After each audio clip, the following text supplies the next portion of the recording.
CM Revanth Reddy Delhi పర్యటన కొనసాగుతోంది. నిన్న పలువురు కేంద్ర మంత్రులను కలిసిన ఆయన ఇవాళ మరికొందరు కేంద్ర మంత్రులను కలిసే అవకాశం ఉంది.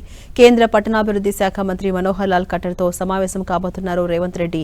ఈ భేటీలో Hyderabad metro rail phase 2 project విస్తరణ, కేంద్ర ప్రభుత్వ వాటా నిధుల మంజూరుపై ప్రధానంగా చర్చించబోతున్నారు. మనోహర్ లాల్ ఖట్టర్తో జరిగే ఇవాల్టి సమావేశానికి అటు కేంద్ర మంత్రి కిషన్ రెడ్డి కూడా హాజరు కాబోతున్నట్టుగా సీఎం రేవంత్ రెడ్డి స్పష్టం చేశారు.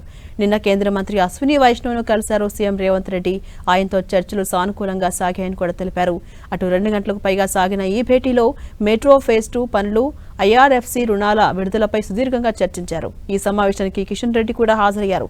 ఐఆర్ఎఫ్సి నుంచి రావాల్సిన 13,600 కోట్ల విడుదలపై ఈ భేటీలో ప్రధానంగా చర్చించినట్టుగా సమాచారం. అయితే హైదరాబాద్ మెట్రో రైల్ ప్రాజెక్టుపై సీఎం రేవంత్ రెడ్డి, కిషన్ రెడ్డి మధ్య డైలాగ్ వార్ కొనసాగుతున్న నేపథ్యంలో ఈ భేటీలు జరగడం ప్రాధాన్యం ఏర్పడింది.